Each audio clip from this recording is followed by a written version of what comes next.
Hey horror fans, welcome back to Room 237, and I'm continuing my marathon of extreme horror films, going back to France with the 2003 film High Tension,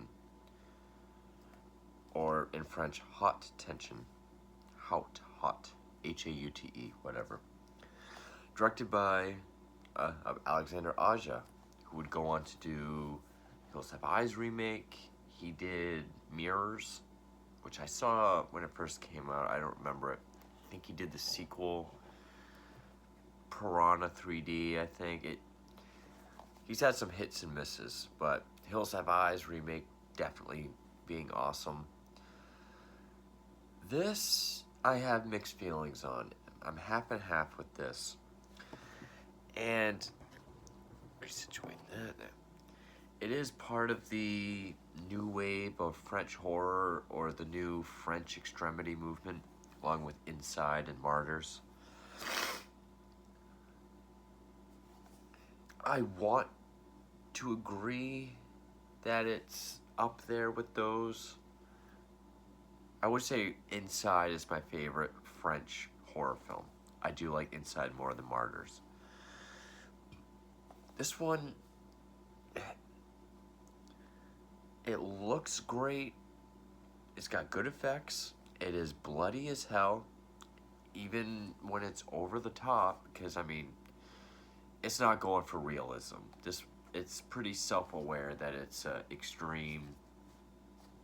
You know, I mean, they put the gas-powered radial saw on the cover. It's an over-the-top film. It does build tension, but this film is also very notorious for its twist. And the twist, the first time I saw it, I was like, I didn't see that coming. I watched it again sometime later. I saw this back when I was getting other extreme films, probably 2012 or 13. Saw it, I watched it again, I was just like, okay, now some things are not adding up. But I'll get into that. In the UK, it was known as Switchblade Romance, which doesn't really make sense because of weapons like that. It's a straight razor, not a switchblade. It's labeled as a slasher film, which I guess it kind of is. It is a body count film. It stars, and again, foreign names. I'm probably going to butcher them. Cécile de France, Mai Wen, and Philippe Neon, I'm guessing. Made for $2.5 million. It looks great for $2.5 million. Gross 6.8. And of course, it pretty much stayed in the independent circuit, released through Lionsgate. It looks better than most Lionsgate horror films. You can almost always tell a Lionsgate horror film. The Saw films look like themselves, but otherwise, yeah. All of the effects were created by Gianetto De Rossi, who he worked on Zombie 2, or in America, Zombie, the Lucio Fulci film, and Dune. I guess he was actually a favorite of Fulci's, so that's cool. And, here he's able to do... It does look more realistic in this than, say, a Fulci film. Of course, look at the time Fulci films were made, but the story is as simple as a slasher film can get, up until you get to the twist. And also, one other thing, normally when I watch foreign films, I will watch them in their native language. just because dubbed voices sound awful, I'd rather hear the actors and actresses and read the subtitles. It doesn't bother me. But sometimes, like if I know I'm gonna end up reading about something or answering comments or whatever, trying to do two things at once, I'll switch it to English. For whatever reason, about halfway through, even if you switch the audio to English, this will go back to French by itself. I don't know if it's the version I have, if that's normal. I don't know. There's not really much dialogue in this film anyway, so it's not like it really matters. But anyway, the gist of the story is you have these two college friends. You have Marie and Alex. They're on break from school. They go back to Alex's family home, this farmhouse, way out in the middle of nowhere. And after they get there that night, this killer shows up, which is actually on the original cover, which I like better. It's the one that's on the thumbnail. Just this trucker looking dude. We see him earlier in the film. I'm gonna get into spoilers for this and maybe get a little graphic. So warning here, but before I do, I will say, well, before I get a spoiler, so basically the killer gets in the house and it's cat and mouse when he takes Alex and she has to sneak around and find a way to save her. Can I recommend it? I mean, if you like foreign films, sure. Or even over the top, just bloody, gory, why not films? I don't know why I said why not. Like, why not? It's over the top. That's fun. I had to explain that. Then yeah, I can. Or if you like twists, even though I disagree with this twist. A lot of people say the twist in this is a cheat. I would agree. But ultimately, can I recommend it? Sure, I can. So, with that, spoilers and possibly graphic details now. When we first see the killer, he's in his old, rusty Jeepers Creepers truck. And it's like he's getting head from someone. But then from the back of the truck, we see him stick his arm out the window and drop a head.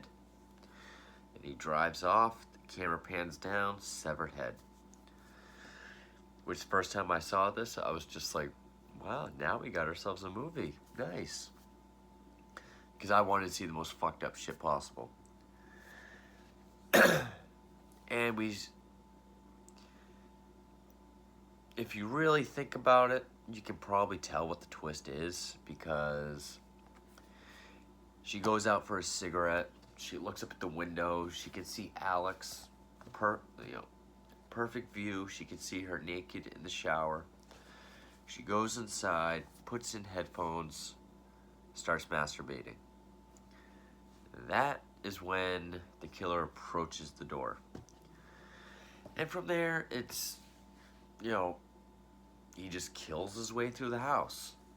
He gets in, he uses a straight razor, not a switchblade, slashes the dad, and, forces his head, because he's climbing up the stairs, through the bars of the railing with his boot. Then he takes this dresser and just, because his head's stuck in the bars, takes his head off. That's probably the only real, wonky kind of looking effect, where it's definitely not CGI. It almost tricks you into thinking it is CGI. There is a couple of those. All the blood's practical. I don't know how to explain how that effect looked. But I mean, blood spurts out a bunch. And then when the mother's throat gets slashed, it's like I can see the opens with every gasp. Either it was a very well done effect or it was done in such a way that it kind of tricked you into thinking it's CGI. It's probably not. I don't think it. Um, all of the effects are created makeup artists. So yeah, I don't know why. I think it looks that way. I can't. I don't know. But yeah, she even has like a little brother, like a little 4 or 5 year old brother. They even kill that kid. Of course, you don't see it, and he gets shot by a shotgun. So it's probably the quickest death. He even kills the Saint Bernard. That you don't really see either. But basically, while the killer's going through the house doing all that, and I think I saw Torso first because I was getting into Giallo around the same time. And Torso, the lead actress, knows there's a killer in the house, so she fixes up the guest room that she's in, wipes the sink dry, makes the bed, gets rid of any evidence that someone is staying there. She does the same thing. And at first, I thought, is Alexander Aja, like, was he, like, uh, influenced by Torso or any Giallos for that matter? Sorry, I'm stopping, reading up on stuff I should have read. Apparently there was some controversy with this. It was in Time Magazine's 10 most ridiculously violent films. Oh, the controversy was because people thought the plot was similar to Dean Koontz's novel Intensity. And Alexander Aja did say he read the book and noticed the similarities.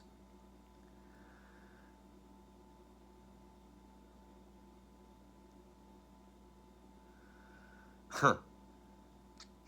Koontz said he wouldn't sue because he said this film was so, quote, puerile. Not quite sure what that means. Very seldomly do I find a word that I don't know what it means. So disgusting and so intellectually bankrupt that he didn't want any association with it. It's a lot worse than this, Dean Koontz. But anyway, that's pretty much the first half of the film. She does the torso stuff. And as she's trying to make her way through the house, she even hides in the closet. So she even sees the mother getting her throat slashed. I do like the shot. It's like a downward shot, so you can tell he like leans down, he's doing something.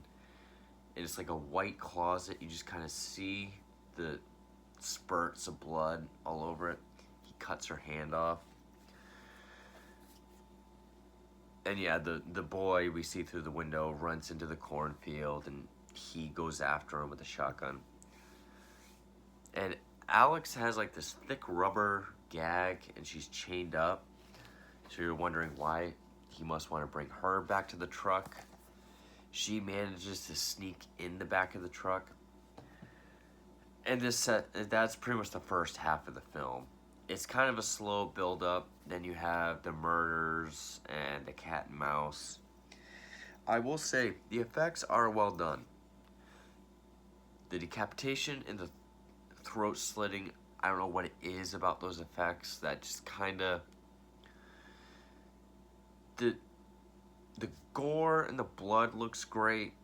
I cannot put my finger on why I think they kind of look CGI.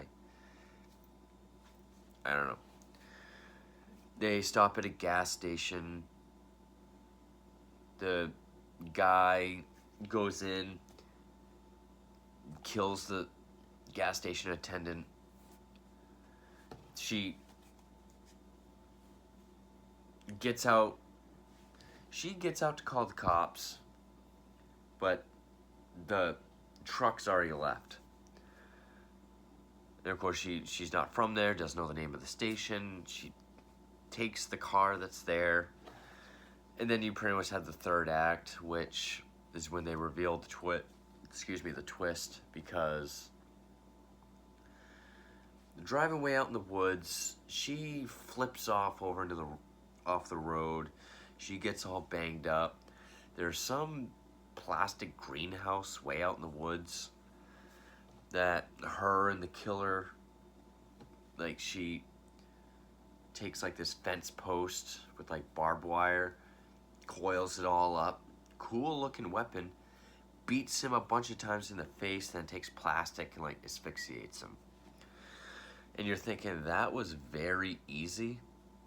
It's because when the police show up to the gas station, they look at the surveillance tape. She killed the clerk. The twist, she's the killer the whole time. Now, that would have been fine. And as the film goes on, because she undoes Alex, and that's when Alex starts to fight back, she's kind of unresponsive, like, it's over, it's fine. I will criticize the dialogue a little bit, which this was also written by, Alexander Aja. And he wrote it with Gregory Levasseur, if I pronounce that right, who also worked with him on Hills Have Eyes remake,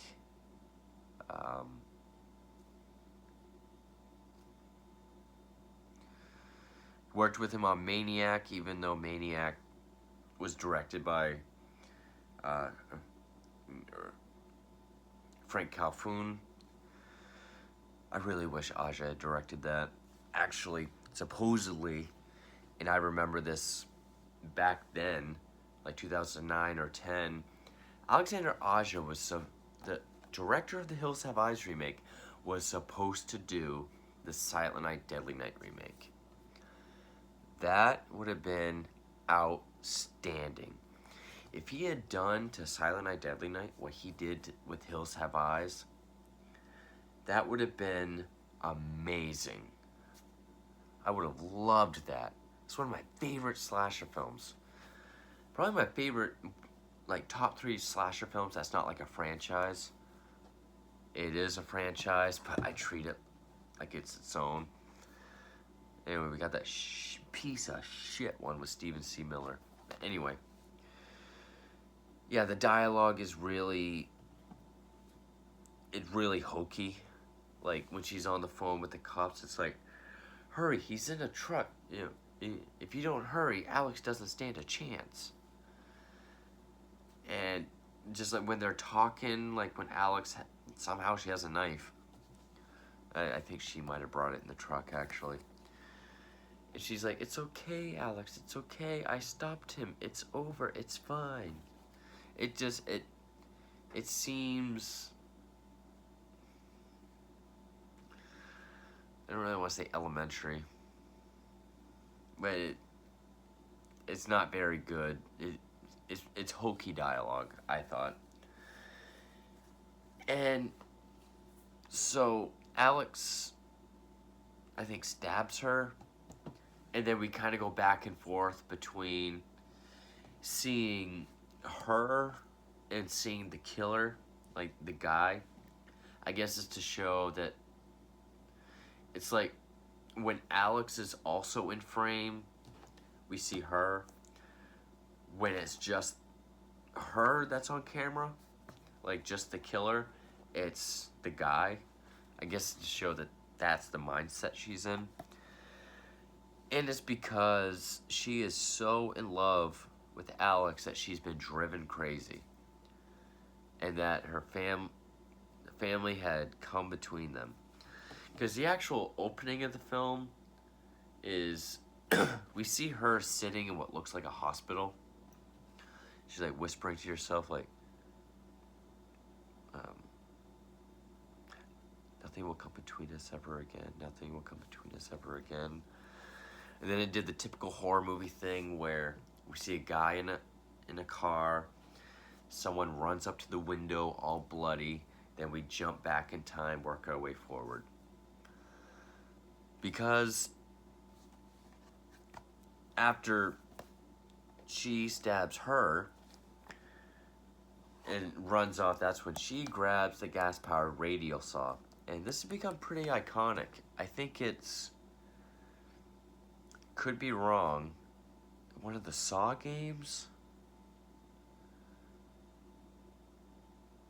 One of the games for PS3, there was a trophy called, like, Tension Rising, or what, it's based off this.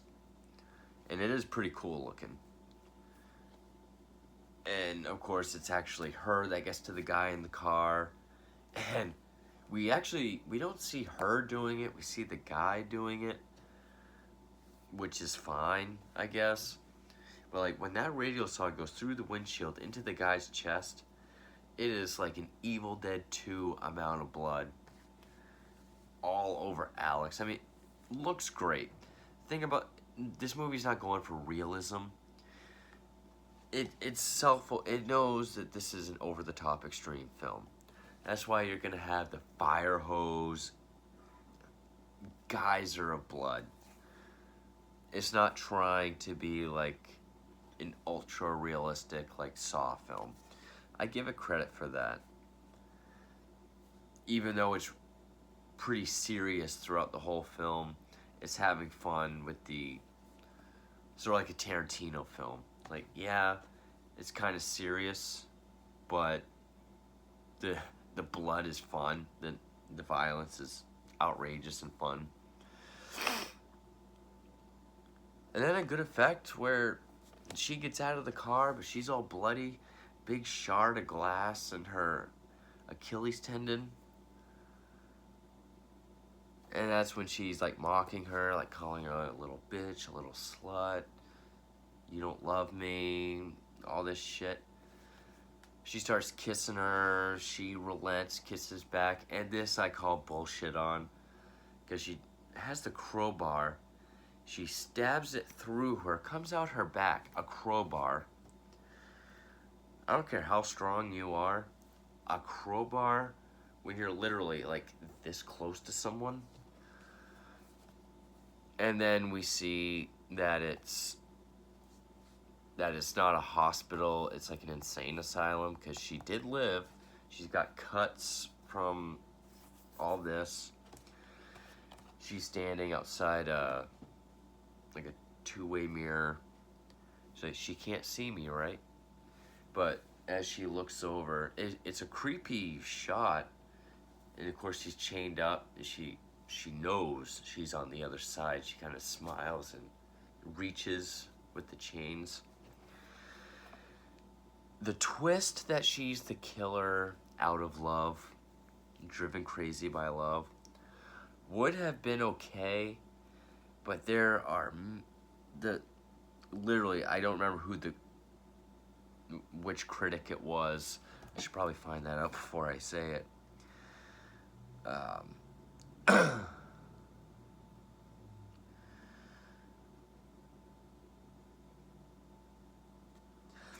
Yeah, people did say the dubbing was bad, which I agree. End twist, unbelievable, for a number of reasons.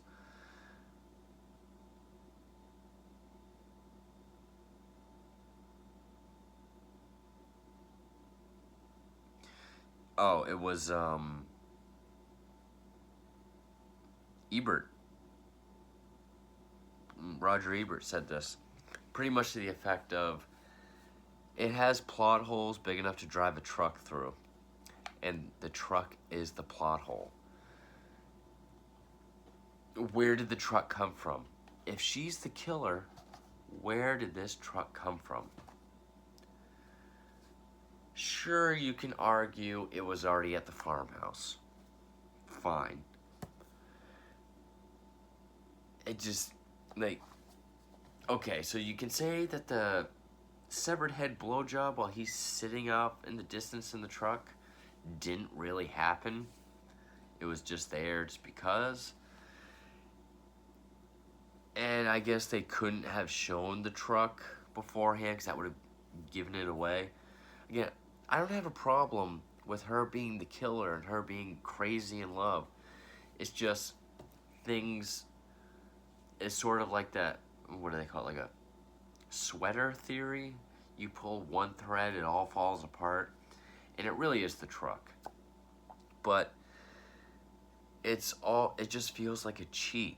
Like I would have been fine with just a regular. Like if the trucker was real, and it's just something he does, and it really was a cat and mouse game.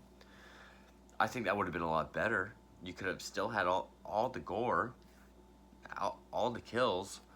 Nothing would have really changed. We do see at the end, like, glimpses and little flashbacks that it was her doing the killings. I can't really... I don't know if this is going to be a rant. Probably not, because that really is the only problem I have with it.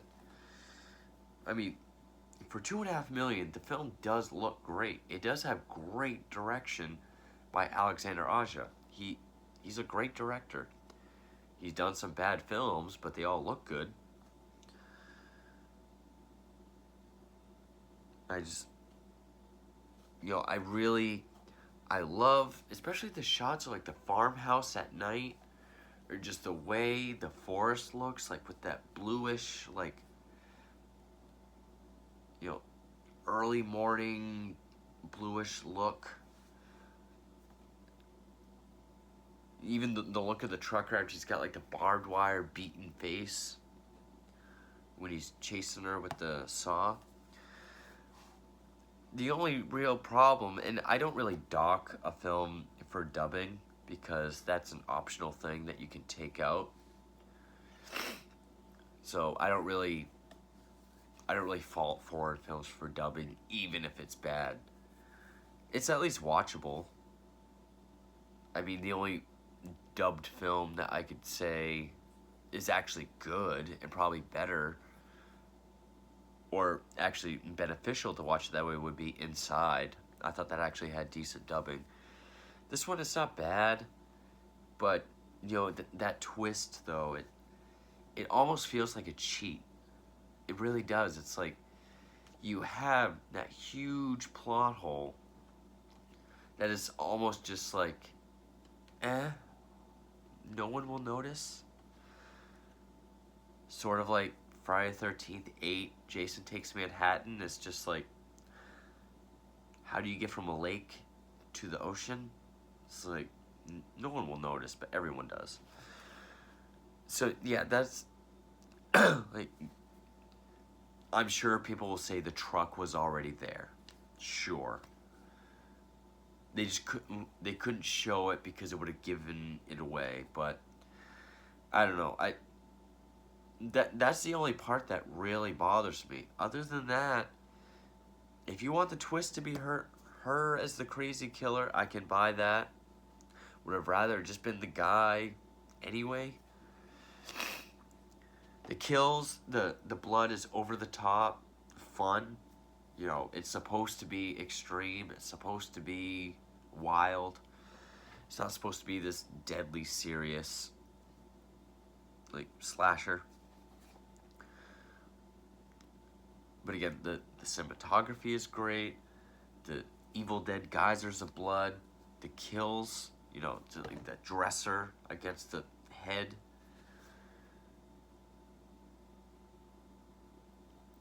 Other than that, that's pretty much it. I do enjoy this film. Not my favorite French film, but I still enjoy it. And I do know people either love or hate this movie because of the twist. And that's my opinion on it. But I gone on for this too long. That is 2003's Alexander Aja's High or Haute Tension. Thank you for watching.